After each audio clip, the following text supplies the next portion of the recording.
पिछली बार हम आपको इन फाइलों के साथ छोड़ गए थे। ये वो फाइल है जिसमें नवंबर 1989 से राजीव गांधी की सुरक्षा से जुड़ी बातों की नोटिंग की गई थी, जो भारत सरकार के उच्च अधिकारियों ने तैयार की थी। भारतीय प्रधानमंत्री के कार्यालय से 1991 में ये फाइल गुम हो गई। किसी को नहीं पता ये फाइल गई कहाँ। ये कितनी बड़ी सुरक्षा में चूक है, इसका अंदाजा भी नहीं लगाया जा सकता। इस फाइल में लिखे गए तथ्यों को तोड़ मरोड़ कर फिर से एक नई फाइल बनाई गई तथा नरसिम्हा राव सरकार ने मिलाप चंद जैन कमीशन को पुरानी फाइल की जगह ये नई बनी फाइल सबमिट की। अब आपके दिमाग में ये बातें आ रही होंगी कि ये मिलाप चंद जैन कौन है और फाइल इनको क्यों दी गई। रुकिए, घबराइए मत, हम सब खोलेंगे।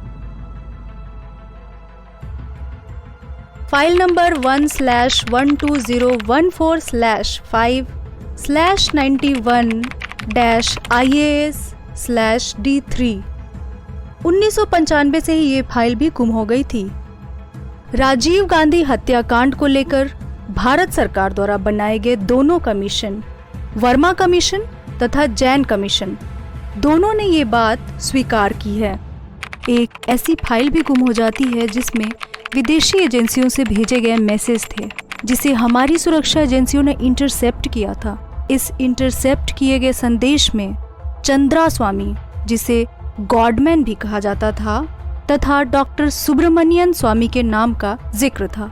मगर इस फाइल को भी प्रधानमंत्री कार्यालय में कार्यरत एक सीनियर अधिकारी ने नष्ट कर दिया या उसे नष्ट करवा दिया गया।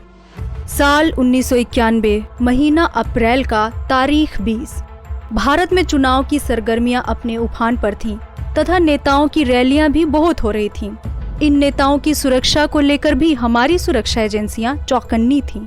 तभी सुरक्षा एजेंसियों ने एक ऐसा मैसेज इंटरसेप्ट किया जिससे उनके होश फाख्ता हो गए।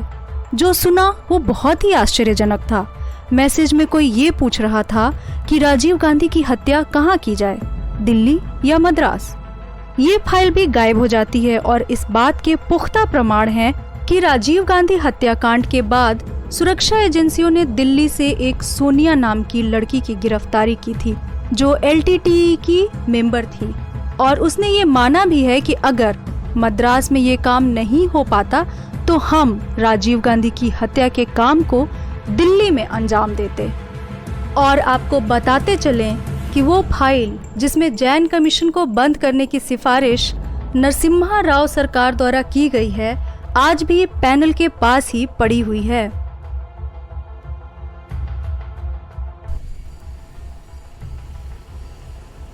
डॉक्टर स्वामी अक्सर ये कहते हैं कि राजीव गांधी की हत्या से सबसे ज़्यादा किसी को फ़ायदा हुआ तो वो है सोनिया गांधी। मगर इसके उलट अगर ध्यान से देखा जाए तो सबसे ज़्यादा किसी को फ़ायदा हुआ तो वो थे नरसिम्हा राव।